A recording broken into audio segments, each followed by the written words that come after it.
Do you want to change your pet's diet but are afraid of causing problems? Has your dog or cat ever refused natural food and you don't know how to insist safely? In this video, you'll learn step by step how to safely transition from Kibble to the BARF diet without stress, diarrhea, and without putting your best friend's health at risk. All with simple language, real data, veterinary guidelines, and a focus on your pet's well-being. If you love your dog or cat, this video is the guide you are missing to transform your dog's diet in a natural and healthy way. Subscribe to the channel for more videos on BARF, health, and natural food. In many homes around the world, especially in the United States, dogs and cats are more than pets. They are part of the family. But when it comes to food, many tutors still face doubts, fears, and even guilt. After all, switching from industrialized food to a BARF diet, based on raw, natural, biologically appropriate foods, is not just a food swap, it is a paradigm shift. And like any change, it can generate resistance, confusion, or even physical symptoms in the pet, if it is not done correctly. The good news? A safe transition is entirely possible and can be surprisingly smooth if it's conducted with the right knowledge, at the right pace, respecting the animal's signals, and focusing on long-term health. Today, we are going to show you the complete step-by-step guide for you to switch from food to BARF natural food without causing stress, without causing digestive crises, and, most importantly, without compromising your companion's well-being. The first thing that every owner needs to understand is that the body of the dog or cat that has been fed for months or years with food is not prepared for an abrupt change. Commercial feeds, even premium ones, are highly processed, dry, full of preservatives, and different digestion than natural food. This means that the digestive system of these animals has adapted to this specific type of food, including in terms of intestinal flora, stomach pH, enzyme production, and even intestinal rhythm.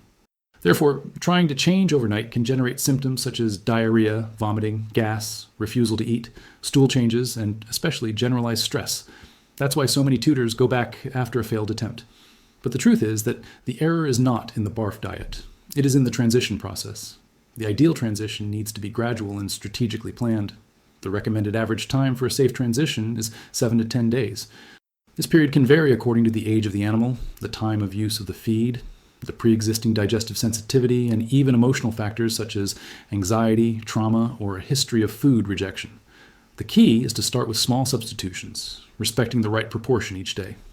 On the first 2 days, it is recommended to offer 75% feed and 25% BARF food, always mixing very well, preferably at room temperature. This avoids thermal shock and facilitates olfactory and palatable acceptance. From the third and fourth days, the ideal is to move to 50% feed and 50% BARF. On the fifth and sixth days, the diet can be composed of 75% BARF and 25% ration. From the seventh or eighth day, the food can be withdrawn completely, but only if the animal is accepting the new food well with consistent feces, preserved appetite, and good behavior. Another critical point is the type of BARF offered at the beginning. The first week should avoid potentially allergenic, very fatty foods, or foods with a risk of high fermentation.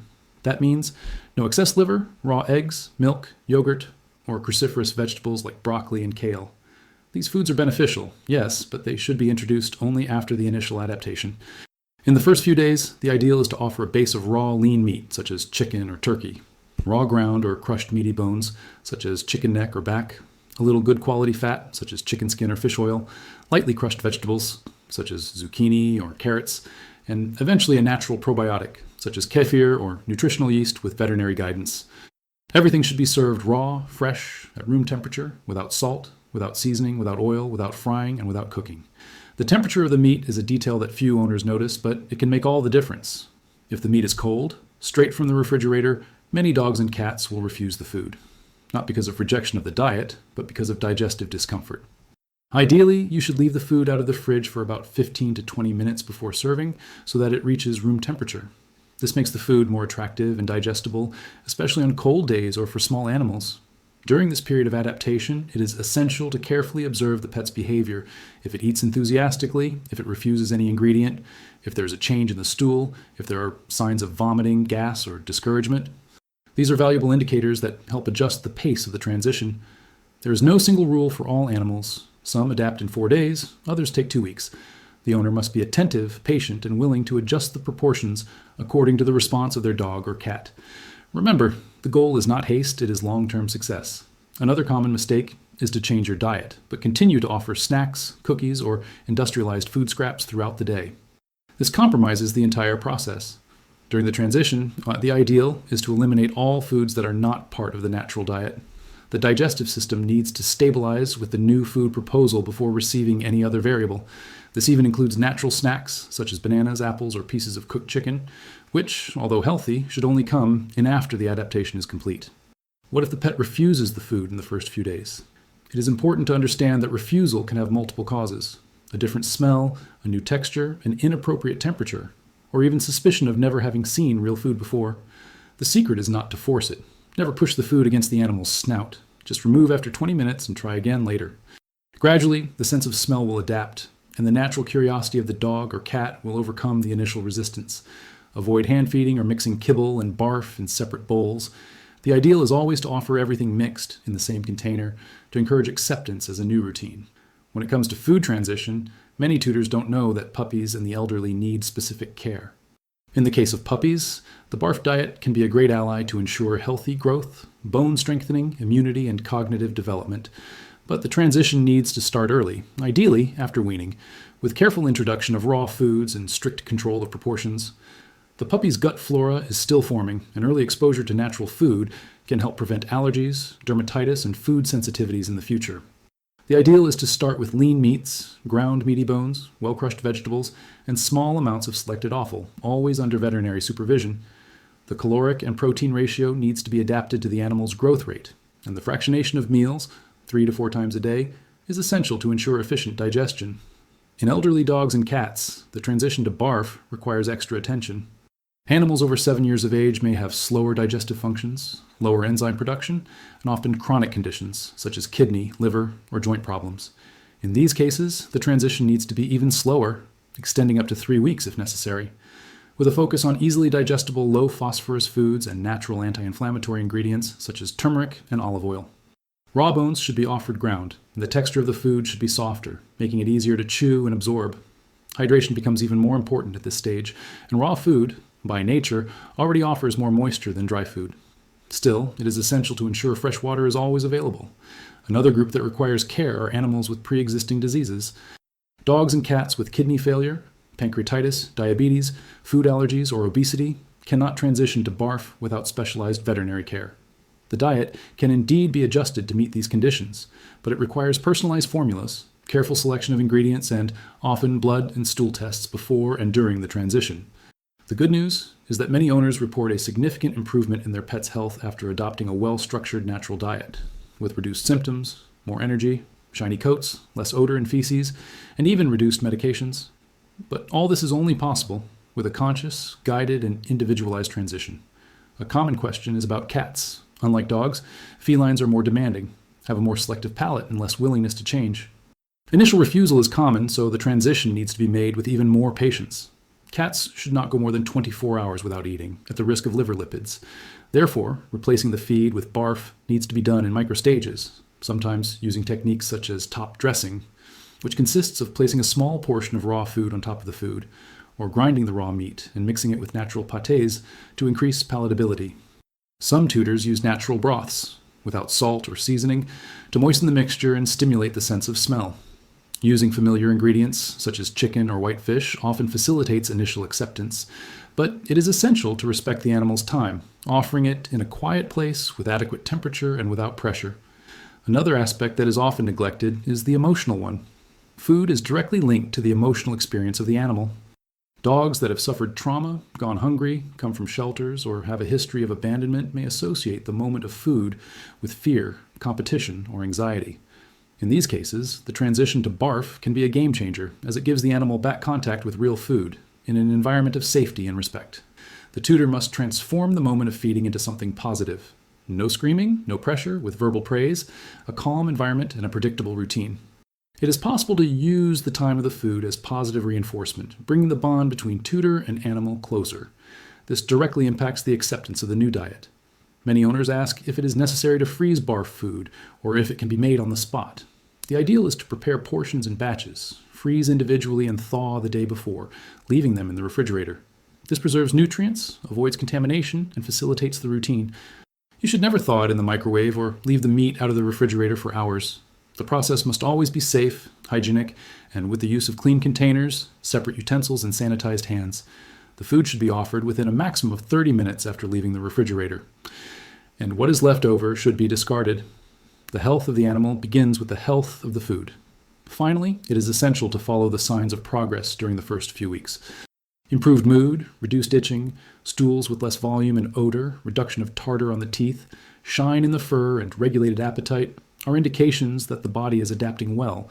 But if persistent symptoms such as vomiting, ongoing diarrhea, lethargy, or weight loss arise, it is necessary to pause the transition and seek professional advice. Each animal is unique, and the success of the transition depends on active listening, daily care, and the willingness of the tutor to learn. One of the biggest risks during the food transition is the common mistakes that many tutors make due to misinformation, and that, unfortunately, end up sabotaging the entire process. The first of them is to rely exclusively on ready-made recipes from the internet or generic spreadsheets. While there are good initiatives with accessible information, no formula can replace individualized adjustment, which is based on the animal's weight, age, breed, health history, and even activity level. An 8-pound, sedentary, obesity-prone dog can't get the same amount of protein and fat as an active, athletic dog or growing puppy. Natural food is powerful, but it needs to be planned intelligently. Another very common mistake is to ignore micronutrients. Many owners focus only on protein and vegetables, but forget the importance of raw bones, offal, good fats, and strategic supplements. Calcium, for example, cannot be neglected. On a BARF diet, the main source of calcium is raw bone, which should make up about 10% of the meal. Cooked bones should never be offered, as they become hard, dangerous, and can perforate the gastrointestinal tract. Raw bones like chicken neck, wing, or ground ribs are safe when properly prepared and offered in the correct ratio. The viscera also deserve attention. Liver, heart, and kidney are essential to provide vitamins A, B complex, iron, and zinc. However, they should be offered in moderation, especially the liver, which in excess can cause hypervitaminosis A. The average recommendation is that the viscera make up between 5 and 10% of the total meal, with the liver being limited to a maximum of half of this amount. Vegetables, on the other hand, should be chosen carefully. Zucchini, carrots, chayote, beets, and leafy greens are great allies, as long as they are crushed, raw, or lightly steamed, without salt and without seasonings. The use of garlic, onions, grapes, avocados, and raw potatoes is prohibited, as they are toxic to dogs and cats. In addition, many tutors forget that consistency is as important as composition. Changing the menu every day, trying new ingredients without prior testing or improvising the quantities by eye can cause digestive instability and stress in the animal. The ideal is to maintain a stable food base for at least 2 weeks, with slight variations only after complete adaptation. This helps the intestinal flora to rebalance, prevents diarrhea, and creates an environment of food security for the pet. Another critical point is the relationship with the veterinarian. Many tutors start the transition on their own, without professional support. Although the tutor has a central role in the implementation of the diet, the support of a nutritionist veterinarian is essential to ensure that the BARF is really complete, balanced, and safe. It is the professional who can request tests, calculate the ideal proportions, indicate natural supplements, and monitor the animal's progress over time. Supplements such as omega-3, nutritional yeast, eggshell calcium, turmeric, spirulina, or probiotics are beneficial, but they should only be used with specific recommendation so as not to generate imbalances. Speaking of routine, another common mistake is the lack of planning in the organization of meals. Many tutors start out enthusiastic but give up after a few days due to lack of time, logistics, or disorganization. The tip here is simple but powerful. Produce the entire week's meals at once. Choose a fixed day, for example, Sunday afternoon, to prepare individual portions in glass or BPA-free plastic jars, properly labeled with the date and name of the pet. Freeze portions and remove from refrigerator the night before use. This saves time, ensures standardization of portions, and avoids waste. With organization, the natural diet becomes practical, economical, and much easier to maintain. And what to do if the pet simply stops eating in the middle of the transition? The first step is not to panic. Record the details. When the refusal began, what ingredients were present, if there was a change in environment, stress, visits to the veterinarian, or any external factor. Stop introducing new ingredients and go back to the last formula that was successfully accepted. The transition doesn't have to be linear. It can contain pauses and adjustments. Remember that dogs and cats are sensitive to changes in the environment, temperature, noise, and even the emotions of the owner. If necessary, go back a step and start again with smaller portions. The important thing is to maintain a positive bond with food and ensure that the pet never goes more than 24 hours without eating. Finally, the transition to BARF should not be seen as a difficult obligation, but as an act of care and connection. It is a process of reconnecting with nature, with your pet's biology, with the natural feeding cycles, It is an opportunity to restore vitality, prevent diseases, strengthen immunity, and provide more years of quality life. BARF is not a fad. It is science applied to animal health. And when done correctly, it transforms not only the pet's body, but the entire routine of the house. To make the transition even more practical and accessible, it is important to present a real weekly routine template. This helps to avoid improvisations and ensures that the tutor feels safe to implement BARF continuously and effectively. Let's use as an example a medium-sized adult dog, Healthy, weighing around 12 kilos, without chronic diseases. The average daily amount of food in the BARF diet is around 2 to 3% of the animal's weight. That is, in this case, between 240 to 360 grams per day. To make the calculation easier, we rounded it up to 300 grams daily, divided into 1 or 2 meals. Monday, lean chicken meat, ground or small cubes, ground meaty bone, chicken neck or back, grated carrots, raw egg yolk, pinch of nutritional yeast. Tuesday, lean beef, ground duckling, beef heart, source of taurine and B12, crushed zucchini, turmeric powder, a teaspoon fish oil. Wednesday, ground turkey, chicken liver in small amounts, steamed chayote, pinch of ground eggshell, source of calcium, a spoonful of natural kefir. Thursday, chicken plus heart, or grated raw beets, a little. Cooked pumpkin, crushed pumpkin seed. Natural coconut water is complementary hydration. Friday, white fish, tilapia or hake without bone, lightly cooked spinach or kale, sweet potato in small amounts cooked, natural probiotic as directed. Saturday, assorted red meat, beef or lamb, liver plus kidney, minimum quantity, carrot plus chayote, extra virgin coconut oil. Sunday, day of partial intermittent fasting or light meals, guided by the veterinarian, plenty of fresh water. Natural snacks, such as peeled apple or pieces of raw zucchini. This weekly structure serves as a basis and can be adjusted according to the species, dog or cat, weight, clinical needs, food preferences, and the pet's environment. The most important thing is to understand the logic behind it: controlled variation, balance of macronutrients, presence of micronutrients, and total absence of industrialized ingredients. This transforms BARF into a living, functional, and deeply nutritious diet. Many owners still have doubts about the safety of consuming raw meat. The fear of contamination is understandable, but it needs to be contextualized. Dogs and cats have a more acidic digestive system with extremely low stomach pH and short intestinal transit, which makes bacterial proliferation difficult. When meat is fresh, stored correctly, handled hygienically, and offered in adequate portions, the risk is minimal. In addition, the health of the mouth, skin, and digestive tract improves significantly when the animal leaves dry food and starts consuming natural foods, which maintain the balance of the intestinal microbiota and strengthen the body's defenses. Another recurring question concerns the cost of the BARF diet. Many owners believe that feeding with natural food is more expensive than offering kibble. However, this perception is not always confirmed in practice. By buying ingredients in larger quantities, freezing portions, taking advantage of less noble parts, such as neck, gizzards, liver, and heart, and eliminating the expensive snacks and processed foods, the final cost of BARF can be equal to or even lower than that of a premium feed. Most importantly, pets that eat BARF tend to get sick less, use fewer medications, have fewer allergic flare-ups, fewer dental problems, and fewer vet visits, which is a significant long-term savings. The transition to BARF also requires a change in mindset on the part of the owner. It is necessary to give up the convenience of ready-made feed, the myth that everything that comes in a bag is balanced, and the false idea that variety confuses the animal. True nutrition comes from nature, from real food, raw, fresh, prepared with care and love. When the tutor understands this, the routine changes. The relationship with the animal is transformed. Health is no longer a distant goal and starts to be built day after day, meal after meal. So if you're considering transitioning from pet food to BARF, know that you're not alone. More and more conscious owners around the world are successfully embracing this change. The key is to get informed, plan, and act responsibly. Listen to your veterinarian, observe your pet, be patient with the process.